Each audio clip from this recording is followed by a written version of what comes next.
Hello students, welcome back to Prepon. चलिए, Indian polity का revision तो हमने कर लिया है, इंडियन हिस्ट्री का भी कर लेते हैं, एंशिएंट, मेडिवल, मॉडर्न, जो आपके एग्जाम्स में रिवीजन काम आएगा। पढ़ तो आप चुके ही हैं, शॉर्ट में ब्रीफ रिवीजन फटाफट कर लेते हैं। इंडियन हिस्ट्री, ये रिवीजन नोट्स ओरिएंटेड है, जो क्लास में नोट्स हैं उनको ही रिवाइज करा रहे हैं। तो चलिए, पहला टॉपिक इंडस सिविलाइजेशन। सबसे पहले इंडस सिविलाइजेशन को करते हैं। इंडस सिविलाइजेशन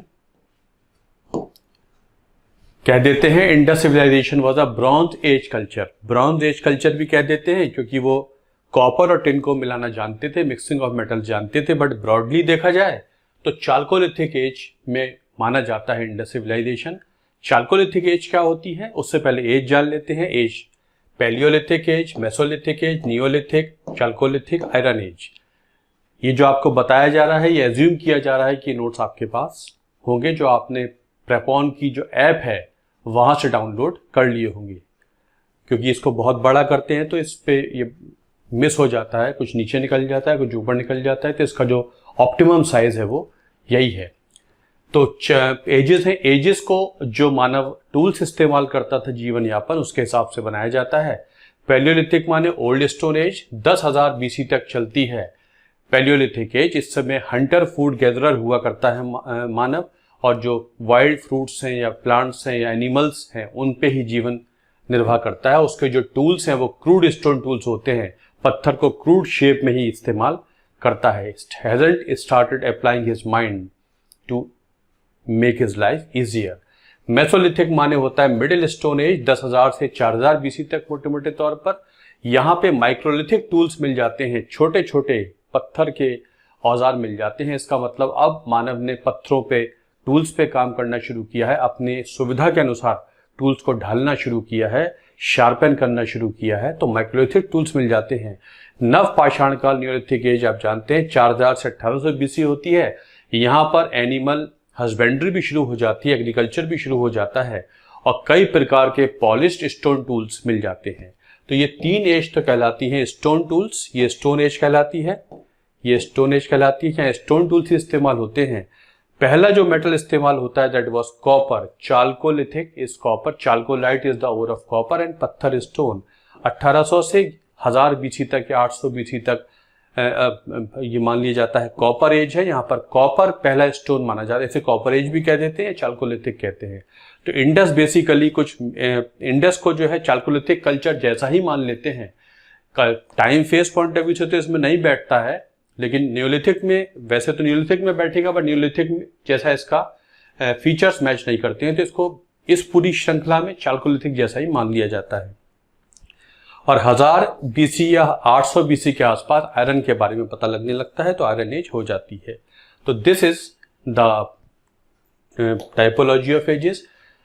1826 से हड़प्पा में खुदाई चल रही है। वहां पर डेवलपमेंटल कार्य अंग्रेज करते जा रहे हैं, ईस्ट इंडिया कंपनी, खुदाई चलती आ रही है। 1850s में यहाँ पर और खुदाई होती है, और इसके बारे में पता लगता है। अलेक्जेंडर कनिंघम इसके बारे में पता लगाते हैं 1850s में, उन्होंने खुदाई करी है।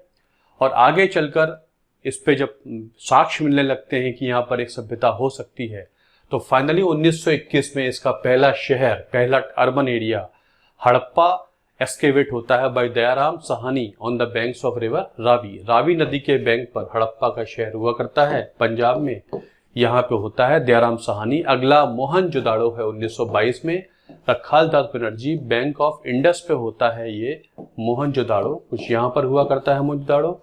माउंट ऑफ डेड, मोहनजोदाड़ो शब्द का मतलब होता है मृत्युओं का टीला। 1953 में 58 या 60s में कालीबंगन पे खुदाई शुरू हो जाती है। बीके थापर, बीबी लाल वगैरह इस पे काफी काम करते हैं। और यहाँ पर जो सरस्वती रिवर होती थी, जिसका आज ड्राई बेड को घग्गर कह देते हैं, उसके बैंक पर एक कालीबंगन नाम का शहर, जो श्री गंगानगर जिले में हुआ करता है राजस्थान में, वो मिलता है। यहाँ पर प्लोड फील्ड मिले हैं, जुते हुए खेत मिले हैं। यहाँ पर क्या कहते हैं, फायर अल्टार्स भी मिले हैं, और कालीबंगन में, तो ये कालीबंगन हुआ करता है, इंपॉर्टेंट सेंटर था। 50s में लोथल पे काम होता है, लोथल मिलता है जो गल्फ ऑफ कैम्बे, ये जो गुजरात का एरिया है, यहाँ पर लोथल मिल जाता है, जहां पर एक डॉकयार्ड मिला है। पानी के जहाज़ों को रोकने के लिए, खड़ा करने के लिए एक गोदी बाड़ा मिला है, जो इंडस का सबसे बड़ा ब्रिक्स का स्ट्रक्चर हुआ करता था, ऐसा माना जाता है। 50s में इस पे काम होता है। यहाँ पर जो SR राव हैं, SR राव, वो काम करते हैं। और यहाँ पर लोथल में एक नेशनल मैरीटाइम हेरिटेज कॉम्प्लेक्स बनाया जा रहा है। इंडिया की जो भी मैरीटाइम हिस्ट्री है उसके बारे में यहाँ पर एक कॉम्प्लेक्स बनाया जा रहा है लोथल में, जो कि गुजरात के खंबात की खाड़ी के आसपास हुआ करता है। ये सबसे इम्पोर्टेंट पोर्ट था जहाँ से ओशनिक ट्रेड हुआ करता था हड़प्पा के पीरियड में। 1991-92 में धौलावीरा का एक्सकेवेशन कंप्लीट होता है। यहाँ पर JP जोशी ने काम किया है धौलावीरा में। धौलावीरा को अभी यूनेस्को साइट भी माना गया है, world heritage site, along with Ramappa temple. 2021 में इसको वर्ल्ड हेरिटेज साइट का दर्जा मिल गया है। 40th world heritage site of India, that is Dholavira in Kutch region of Gujarat. Gujarat के कच्छ रीजन में हुआ करता है धौलावीरा। और हरियाणा में एक जगह है राखीगढ़ी, प्रेजेंट डे हरियाणा में राखीगढ़ी एक जगह है, जो यदि पूरी एक्सकेवेट हो जाएगी तो ये मोहनजोदाड़ो से बड़ा एरिया बन जाएगा। इसका एरिया काफी बड़ा है, इसके 7 फेजेस मिले हैं। यहाँ पर काम चल रहा है राखीगढ़ी, जो कि काफी बड़ी साइट है इंडस सिविलाइजेशन की। यहाँ पर बहुत सारे साक्ष्य पत्र अखबार में इसके बारे में आते रहते हैं। तो इंडस सिविलाइजेशन पूरा का पूरा एक्सकेवेट हो जाता है। इसकी जो एक्सटेंट देखी जाती है तो नॉर्दर्न में तो ये जम्मू में मांडा तक होता है। ईस्टर्न मोस्ट एक्सटेंट इसकी आलमगीरपुर मेरठ है। सुतका गेंडोर दश्त रिवर पर है। सुतका गेंडोर देखें तो ये दश्त रिवर होती है, यहाँ पर सुतका गेंडोर होता है, यहाँ पर मेरठ, यहाँ पर मांडा और यहाँ पर दाइमाबाद, जो प्रवरा रिवर के आसपास होता है अहमदनगर में, महाराष्ट्र में। तो इसकी एक्सटेंट काफी बड़ी हो जाती है। पाकिस्तान का हिस्सा मेजर, भारत में राजस्थान, हरियाणा, गुजरात, कुछ हिस्सा महाराष्ट्र का, ये पूरा का पूरा एक इंडस सिविलाइजेशन हुआ करता है। 1924 में जॉन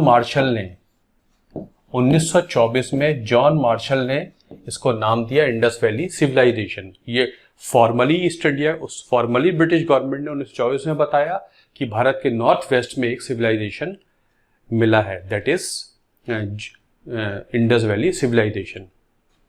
अलेक्जेंडर कनिंघम और जॉन मार्शल का योगदान काफी बड़ा रहा है, apart from good number of other archaeologist. जो बीबी लाल हैं, जिन्होंने काफी इंडस पे काम किया है, प्रोफेसर बीबी लाल, उनका अभी कुछ 10-15 दिन पहले देहांत हुआ है। यूजुअली इनसे क्वेश्चन डेफिनेटली किसी ना किसी हर एग्जाम में बल्कि आएगा। He had done a lot of work in the excavation of Kalibangan Indus civilisation various sites and also जो राम जन्मभूमि वाला मंदिर है अयोध्या में, उसके भी हिस्टोरिकल एंटिक्विटी को और ऑथेंटिसिटी को प्रूव करने में इनका काफी योगदान रहा है। Professor BB Lal, who was an archaeologist, had died recently. अब इंडस की फीचर्स देख लेते हैं। सबसे इंपॉर्टेंट, टाउन प्लानिंग। इंडस के शहर मोटे मोटे तौर पर 2 भागों में बटे हैं। वेस्टर्न पार्ट में होता है सिटाडेल, एक छोटा सा किलेदारी किया गया एरिया। बाकी टाउन लोअर टाउन होता है, जो बाकी का शहर होता है। ज्यादातर शहर 2 हिस्सों में बटे हैं, लेकिन धौलावीरा है जिसमें 3 हिस्से मिल जाते हैं, मतलब एक मध्य नगर भी मिलता है, मिडिल टाउन भी मिल जाता है। जो शहर को जो बनाया गया है उसका पैटर्न ब्लॉक पैटर्न जैसा है या चेस बोर्ड जैसा है, क्योंकि सड़कें एक दूसरे को यूजुअली 90 डिग्री पे काटती हैं, तो उस ब्लॉक पैटर्न उभर के आता है। इसी में स्ट्रक्चर्स बने हुए हैं, मकान बने हुए हैं और बाकी स्ट्रक्चर्स बने हुए हैं। स्ट्रक्चर्स ईंटों के होते हैं या पत्थरों के होते हैं, ईंटों के ज्यादा होते हैं। ईंटों में भी मड ब्रिक्स भी होती हैं, पक्की ईंटें भी होती हैं, बहुत से स्ट्रक्चर पक्की ईंटों के भी मिले हैं। मतलब इंडस के लोग ईंटें पकाना जानते हैं। ईंटों का शेप भी क्यूबॉइडल होता है, 1:2:4 जैसे क्यूबॉइड के तौर पे ईंट होती है, ऐसी ईंटें इस्तेमाल करते थे वो, इसलिए इसे अर्बन सिविलाइजेशन कहा गया है। ये पक्की ईंटों का इस्तेमाल भी जानते हैं। इनका सबसे इंपॉर्टेंट फीचर होता है ड्रेनेज सिस्टम। सबसे इंपॉर्टेंट फीचर इंडस सभ्यता का ड्रेनेज सिस्टम है। शहरों के साइड में नालियां सड़कों के साइड में बनी हुई हैं, नालियों के ऊपर लिड भी लगा हुआ है और ढकी हुई भी है। मतलब इंडस के लोग हाइजीन पसंद है, सफाई पसंद है। और एक पिट बनी हुई है जिसमें सॉलिड वेस्ट कलेक्ट होता है। ड्रेनेज सिस्टम इंडस की एक बहुत इंपॉर्टेंट फीचर माना जाता है। और इसी में एक बात ये भी याद रखेंगे कि वाटर मैनेजमेंट के लिए सबसे इम्पोर्टेंट माना गया था धौलावीरा। वाटर मैनेजमेंट सिस्टम के लिए बहुत अच्छा माना गया था, सबसे अच्छा वाटर मैनेजमेंट सिस्टम धौलावीरा में हुआ करता है। तो इनके ड्रेनेज सिस्टम सबसे इम्पोर्टेंट फीचर माना जाता है, सबसे करेक्टरिस्टिक फीचर माना जाता है। इंडस की इकोनॉमी ले लें तो एग्रीकल्चर करते हैं, वीट और बार्ले इनका मेन ऑक्यूपेशन है, ज़्यादा पैदा करते हैं गेहूं और जौ, शायद इनकी यही स्टेपल डाइट होती होगी। कॉटन भी पैदा करते हैं बड़े स्तर पर, कॉटन का व्यापार भी करते हैं बाहर के देशों से। यूरोपियन टेक्स्ट में, यूरोपियन किताबों में कॉटन को सिंडॉन कहा गया है, शायद सिंध रीजन में होने वाली क्रॉप को वो सिंडॉन कहते हैं। कॉटन भारत का ट्रेडिशनल एक्सपोर्ट है और ओल्डेस्ट एक्सपोर्ट है, ये एक्सपोर्ट करते थे कॉटन। राइस के बहुत क्लियर कट नहीं मिलते एविडेंस, फिर भी रंगपुर और लोथल जो गुजरात में है वहां से राइस कल्टीवेशन के साक्ष्य मिल जाते हैं। नहीं मानते कि राइस इंडस की डाइट पैटर्न का एक अहम हिस्सा हुआ करता था। वैसे जो पंजाब का एरिया पाकिस्तान इंडिया का है, आजकल ये बासमती राइस के लिए बड़ा इंपॉर्टेंट माना जाता है, उस समय कुछ बड़े साक्ष्य नहीं मिल पाते हैं। व्यापार भी करते हैं, व्यापार भारत के क्षेत्रों से होता है। कहते हैं कि जो इंडियन साइट्स हैं उनसे भी व्यापार होता है, जैसे कोलार माइंस हैं कर्नाटक में, वहां से गोल्ड आ जाता है। खेतरी माइंस राजस्थान में, वहां से कॉपर आता है। साथ साथ बाहर से भी व्यापार करते हैं और सबसे बड़ा व्यापारिक पार्टनर मेसोपोटामिया होता है, जो सबसे मेन ट्रेडिंग पार्टनर था मेसोपोटामिया। मेसोपोटामिया आजकल इराक और सीरिया का जो हिस्सा है उसे मेसोपोटामिया कहते हैं, जो यूफ्रेट्स और टिग्रिस रिवर्स के बीच का हिस्सा है, दैट इज ओल्ड मेसोपोटामिया। यहाँ पर बहुत सारे एविडेंसेस मिले हैं और कुछ एविडेंसेस ये बताते हैं कि इंडस रीजन के साथ मेसोपोटामिया का बड़ा व्यापार होता था। उनमें सबसे इम्पॉर्टेंट है वहाँ के अभिलेखों में 3 शब्दों का इस्तेमाल बड़े स्तर पर कई सौ सालों तक हुआ है। वहाँ के अभिलेखों में, कहा कि मेसोपोटामिया के अभिलेखों में लिखा है इंडस के लोग मेलुहा से लोग आते हैं। मेलुहा रीजन शब्द को समझा गया तो इंडस रीजन माना गया। दिलमुन में भी व्यापार कर लेते हैं। दिलमुन मतलब एंट्रोपोर्ट का मतलब जहाँ पर इंडिया से व्यापारी आते हैं, मेसोपोटामिया से आते हैं, वहीं पे सामान का आदान प्रदान हो जाता है, मतलब मिडिल पोर्ट। तो वो बहरीन जो अरेबियन पेनिनसुला का कोस्टल कंट्री है, बहरीन या ओमान भी बोल देते हैं, ये मिडिल पोर्ट है। और मकान मतलब मकरान कोस्ट, जो पाकिस्तान का कराची एरिया है। इन 3 शब्दों का इस्तेमाल मेसोपोटामियन अभिलेखों में हमेशा व्यापार को लेकर लंबे समय तक होता रहेगा। बहुत सारी इंडस की सील्स भी मिली हैं, तो हम मान लेते हैं व्यापार यहाँ से ज़्यादा हुआ करता है। व्यापार में कोई करेंसी वगैरह नहीं चलती थी, अभी सिक्के नहीं होते थे, सामान के आदान प्रदान से होता है। बार्टर सिस्टम चलता था, जैसे कि हम लोग कई देशों में हो जाता है कि आप हमको ऑयल दीजिए, हम आपको वीट दे देंगे। ऐसे बहुत सारे देशों में बार्टर आज भी चलता है, ये सिस्टम आज भी चलता है। क्राफ्ट भी ये लोग फॉलो करते हैं। सील मेकिंग सबसे इम्पॉर्टेंट क्राफ्ट है। मोहरें बनाना, सेल खड़ी की मोहरें बनती हैं स्ट्रीटाइट की, जिन पे काम होता है, एनग्रेविंग होती है, या गड्ढे में कुछ हल्का सा अंदर से मटेरियल निकाल देते हैं, डिज़ाइन बना देते हैं, तो ये स्ट्रीटाइट होती है। इस सॉर्ट ऑफ मेटामॉर्फिक रॉक होता है जो मैग्नीशियम में रिच होता है, इस पर वर्गेबिलिटी आसान हो जाती है। स्क्वायर इन शेप होता है, 6 प्रकार की शेप मिलती है, मैक्सिमम शेप स्क्वायर होती है। सील का जो आर्किटेक्चर है वो भी सिंपल है, इसके ऊपर किसी न किसी एनिमल फिगर की आकृति होगी और ऊपर कुछ शब्द लिखे होंगे, सिंबल्स होंगे, पिक्टोरियल सिंबल्स होते हैं, ज़्यादातर ऐसे ही होती है। जो सबसे इंपॉर्टेंट एनिमल सील पर दिखाया गया है वो बुल, सबसे ज़्यादा चित्रित एनिमल इंडस की सील पर बुल हुआ करता है। सील सिक्के नहीं होते थे, ये शायद ट्रेडमार्क के सिंबल्स होते हैं या गले में पहने जाते हैं, कुछ ऐसा होता है, बट कम से कम सिक्के नहीं होते थे। 2000 तक सील्स मिल चुकी हैं। इसके साथ ये कपड़े बुनना भी जानते हैं, बैंगल मेकिंग भी जानते हैं। लोथल एक इम्पॉर्टेंट बैंगिंग मेकिंग सेंटर था। टेराकोटा के टॉयज बनाते हैं। टेराकोटा एक ब्राउनिश मिट्टी को जला भून देते हैं, बना देते हैं, रोस्ट कर देते हैं या उसे फायर कर देते हैं, क्योर कर देते हैं इंजीनियरिंग लैंग्वेज में, तो वो ब्राउन हो जाती है, पक्की हो जाती है। उसके बहुत सारे खिलौने वगैरह बनते हैं। गोरखपुर यूपी में बहुत इंपॉर्टेंट सेंटर टेराकोटा का हुआ करता है। साथ साथ ज्वेलरी मेकिंग करते हैं। ये गोल्ड, सिल्वर और जेम्स ज्वेलरी, जेम्स बाहर से मंगाते हैं, उनको कन्वर्ट करके ज्वेलरी के तौर पे एक्सपोर्ट करते हैं। आज भी भारत में ज्वेलरी सबसे बड़ा, one of the biggest export of India है ज्वेलरी। गोल्ड, सिल्वर और सेमी प्रेशियस स्टोन्स भारत में इंपोर्ट किए जाते हैं, worked upon and sent back to the rest of the world. An important component of export of India is jewellery. तो ये बहुत सारे क्राफ्ट भी जाना करते हैं। इसके साथ साथ ये होता है। रिलीजन के बारे में बात करें तो ये कुछ जो फीचर्स हैं उनको देख के लगता है हिंदू धर्म के फीचर्स हुआ करते हैं। मोहनजोदाड़ो में एक पशुपति सील मिलती है। सील पर दिखाया गया है एक yogi figure is sitting, person sitting in yogic mudra. उसके पैरों पे 2 हिरन हैं और buffalo, elephant, rhino and tiger. Buffalo, elephant, rhino and tiger 4 animals और 2 हिरन इस पे दिखाए गए हैं। तो ये रिलीजन एक फीचर होता है पशुपति सील, क्योंकि बाद में लॉर्ड शिव को इसी फीचर में माना गया है तो इसे पशुपति सील नाम दे दिया जाता है।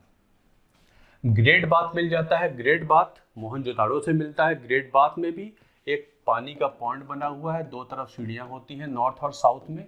और यहाँ पर जो धार्मिक स्नान या कर्मकांडीय स्नान के लिए इस्तेमाल होता है, ये भी धार्मिक स्थल हुआ करता था।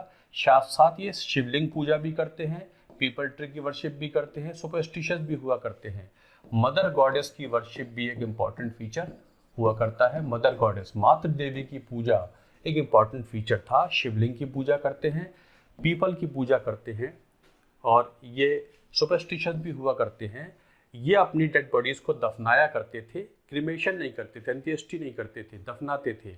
मोहनजोदाड़ो का नाम क्या है? माउंट ऑफ डेड, मृतकों का टीला। इस तरीके से बहुत सारे ग्रेव यार्ड्स मिले हैं। इनको स्टडी किया गया है तो ये देखा गया है कि कब्रों में लोगों के साथ साथ कुछ जो दैनिक दिनचर्या का सामान होता है वो भी रखा हुआ है। तो स्टडी जो हिस्टोरियंस मान लेते हैं कि शायद ये लाइफ आफ्टर डेथ में विश्वास करते थे, इसलिए आदमी मर जाता है तो उसके साथ उसका जो सामान है डेली यूज़ का वो भी रख दिया जाता है। ऐसा ही कुछ जो सुनौली मिला है बागपत में, यूपी में, वहाँ भी जो ग्रेव्स मिली हैं, सोल्जर्स की ग्रेव्स मिली हैं, वहाँ भी कुछ ऐसे देखने को मिला है। तो सिनौली पे और कार्रवाई चल रही है तो ये मिला है। तो ये दफनाते हैं। स्क्रिप्ट भी इनकी मिल जाती है। इनकी लिखावट सील पे ज़्यादा दिखती है और ये पिक्टोग्राफिक होती है, कुछ सिंबल्स बने हुए हैं। ये सिंबल्स आज तक पढ़े नहीं जा सके हैं। इंडस की स्क्रिप्ट अभी तक डेसाइफर नहीं हुई है, नहीं पता क्या कहते हैं। और इनकी आर्ट ले तो मोहनजोदाड़ो से एक डांसिंग गर्ल मिल जाती है, ब्रॉन्ज की डांसिंग गर्ल मोहनजोदाड़ो से मिल जाती है। साथ साथ एक स्टीटाइट का एक प्रीस्ट का हेड मिल जाता है जो पत्थर का है। इनका डिक्लाइन होने लगता है। शुरू में बोला गया कि आर्यों ने इन्वेजन किया है, इसलिए आर्यंस मोहनजोदाड़ो हड़प्पा की सभ्यता खत्म हो गई। बाद में थोड़ी डिस्कार्ड कर दी जाती है। फाइनली ये मान लेते हैं कि जो नेचुरल कारण थे, चाहे वो बाढ़ हो या अर्थक्वेक हो या मौसम में बड़ा बदलाव हो या लोगों का पलायन हो गया हो, कुछ भी हो, इसकी वजह से ही इंडस का डिके माना गया है। जो भी साक्ष्य मिलते हैं, स्टडीज़ होती हैं, वो इस पक्ष में ज़्यादा आंसर देती हैं। आर्य इन्वेजन की थ्योरी को डिस्कार्ड कर देती हैं कि आर्यों के जत्थे आए और उन्होंने इंडस को ख़त्म कर दिया। आर्यन सिविलाइजेशन बहुत प्रिमिटिव सिविलाइजेशन था, बिल्कुल ट्राइबल सेटअप से शुरू हुआ था, जबकि इंडस एक अर्बन सिविलाइजेशन है। अगर एकदम इंडस के बाद आर्य होते तो शायद वो अर्बन सिस्टम कंटिन्यू हो जाता, जबकि उल्टा था। इसलिए आर्यन सिविलाइजेशन आर्यों ने ख़त्म किया है, ये डिस्कार्ड हो जाता है। और ये जो ग्रेजुअल डिके थ्योरी है, नेचुरल कॉजेज वाली थ्योरी है, यही सही मानी जाती है। इस तरीके से इंडस 1750 तक आते आते इंडस अपने मेन फीचर्स खो देता है, जिन फीचर्स के लिए जाना गया है कि कॉटन का कल्टीवेशन हो रहा है, मेसोपोटामिया से व्यापार हो रहा है और एक्टिवली सिविलाइजेशन चल रहा है, ऐसे कोई साक्ष्य नहीं मिलते। रेडियो कार्बन डेटिंग से पता लगता है, कार्बन 14 डेटिंग से, कि यहाँ पर इंडस वो फीचर्स अब मिलने बंद हो जाते हैं। आपको पता है कि प्लांट्स और ऑर्गेनिज्म हैं वो एटमॉस्फेयर से कार्बन 12 और कार्बन 14 उसी रेशो में लेते हैं जिस रेशो में एटमॉस्फेयर में होता है। और जब किसी जीव जंतु की डेथ हो जाती है तो उसमें जो कार्बन 12 है वो तो उतना ही रहता है, लेकिन कार्बन 14 हाफ लाइफ, उसकी हाफ लाइफ स्टडी होती है, वो इतने ईयर्स में इतना ख़त्म हो जाता है। कुछ 5,5800 ईयर्स होते हैं, उसमें आधा ख़त्म हो जाता है। तो जब स्टडी करते हैं तो पता लग जाता है कि ये कितने साल पहले इसकी डेथ हुई होगी। उससे कार्बन डेटिंग से ये पता लगा लिया जाता है। जैसे अभी ज्ञानवापी मॉस्क के संदर्भ में 2 दिन पहले कोर्ट ने बोल दिया है कि ज्ञानवापी मॉस्क की रेडियो कार्बन डेटिंग से स्टडी की जाए कि ये कितना पुराना हुआ करता है। तो रेडियो कार्बन डेटिंग से पता लगता है कि मिड 18th सेंचुरी के आसपास इंडस में ना तो कॉटन की खेती होती है, ना गेहूँ चावल की खेती हो रही है, बार्ले की खेती हो रही है, और एक्टिव सिविलाइजेशन बचा हुआ नहीं था। तो this was the first important topic of this particular civilization, that is Indus civilization. This was first topic of history. ये आपके रिवाइज अच्छी तरीके से रिवाइज हो गया होगा. चलिए, thanks a lot for watching this video. Like कीजिए, सब्सक्राइब कीजिए, रिवाइज करते रहिए, बार बार देखिए ताकि एग्ज़ाम में आपको प्रॉब्लम ना हो. Thank you.